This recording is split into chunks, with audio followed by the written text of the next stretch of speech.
Hello friends, welcome to home food recipes. આજે આપણે બનાવીશું આખું વરસ માટે સ્ટોર કરી શકાય એવું આદુ, લસણ અને કેરીનું અથાણું. આ અથાણું જો તમે મારી જણાવેલી રીત પ્રમાણે બનાવશો તો ફ્રીજમાં રાખ્યા વગર બહાર રૂમ ટેમ્પરેચર પર જ પૂરા 1 વર્ષ સુધી એ બિલકુલ પણ ખરાબ નહીં થાય. જો તમને કોલેસ્ટ્રોલ પ્રોબ્લેમ હોય ત્યારે તો આ અથાણું તમારે રોજ જ ખાવું, કારણ કે લસણ જે છે એ કોલેસ્ટ્રોલ લેવલ ઓછું કરે છે અને સાથે જ બ્લડ પ્રેશરને પણ કાબૂમાં રાખે છે.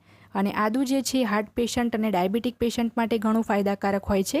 એ સિવાય પણ ઘણા બધા ફાયદા છે અથાણું ખાવાના. તો ચલો એને બનાવવાનું શરૂ કરીએ. તો સૌથી પહેલાં અહીંયા મેં 200 ગ્રામ જેટલી છીણેલી કેરી લઈ લીધી છે. રાજાપુરી કેરીને છોલીને બરાબર ધોઈને જે મીડિયમ કાણાવાળી છીણી આવે છે એનાથી મેં એને છીણી લીધી હતી. અને છોલ્યા પછી ગોટલીવાળો ભાગ રિમૂવ કર્યા પછી ટોટલ આ જે છીણેલી કેરી છે એ 200 ગ્રામ જેટલી છે. હવે આપણે એમાં અડધી ચમચી એટલે કે હાફ ટીસ્પૂન હળદર અને હાફ ટેબલ સ્પૂન એટલે કે અડધી મોટી ચમચી મીઠું નાખીને બરાબર મિક્સ કરી લઈએ. આપણે એને મીઠું અને હળદર નાખીને પૂરા 2 કલાક માટે રાખવાની છે, જેથી એનું બધું જ પાણી નીકળી જાય.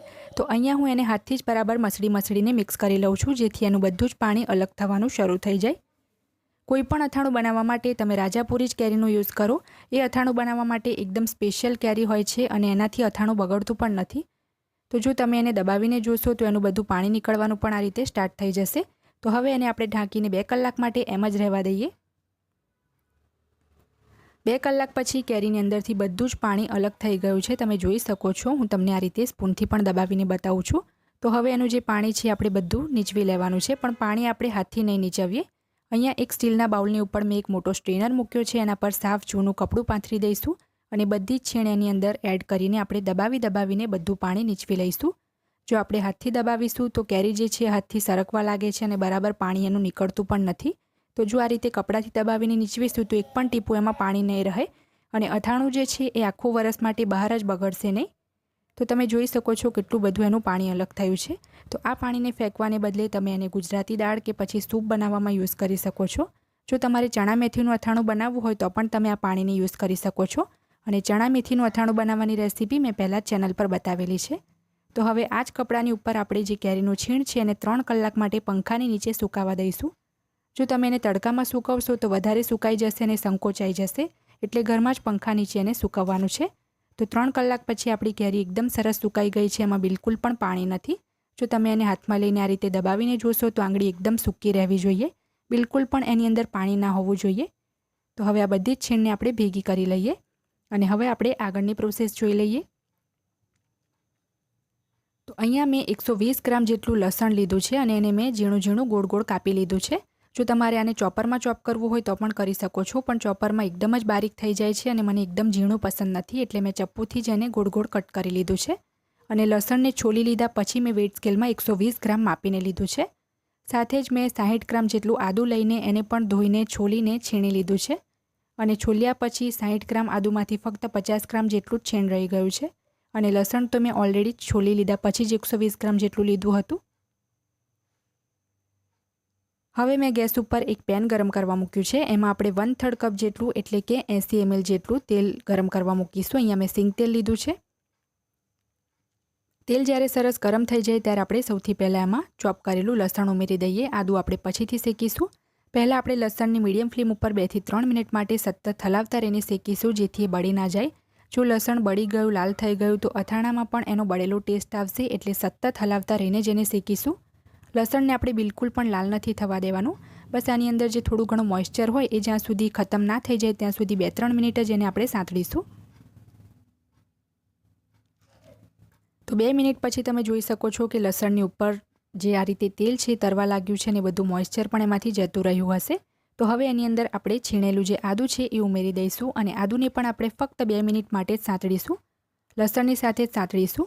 આદુની અંદર જે રસ હોય એ પણ જતો રહેશે અને આદું જે છે એની અંદર વધારે રસ હોય છે, વધારે મોઇસ્ચર હોય છે લસણની કમ્પેરમાં. એટલે આપણે અહીંયા એને છીણીને જ લીધું છે, જેથી એ જલ્દી સંતળાઈ જાય. કશું જ આપણે લાલ નથી થવા દેવાનું, એટલે સતત એને હલાવતા રહીને જ આપણે સાંતળીશું.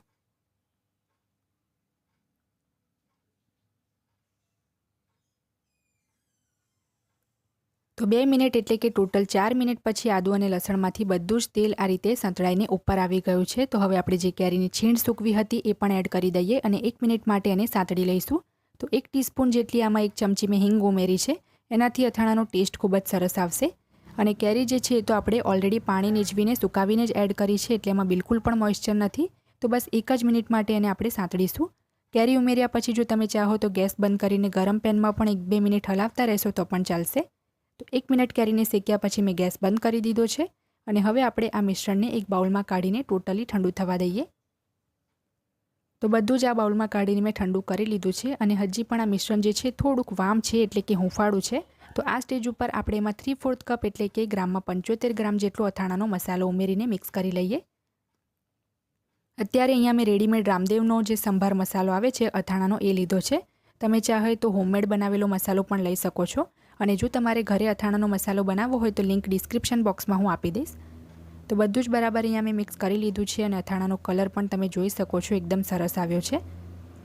આ અથાણાની અંદર આદુ, લસણ અને કેરીની ક્વોન્ટિટી તમે તમારા અકોર્ડિંગ વધારે ઓછી કરવા માંગો તો કરી શકો છો, પણ સૌથી વધારે ક્વોન્ટિટી આમાં કેરીની જ લેવાની હોય છે. એનાથી ઓછું લસણ અને લસણથી ઓછું આદુ, એ રીતનો રેશિયો રાખશો તો અથાણું એકદમ પરફેક્ટ બનશે.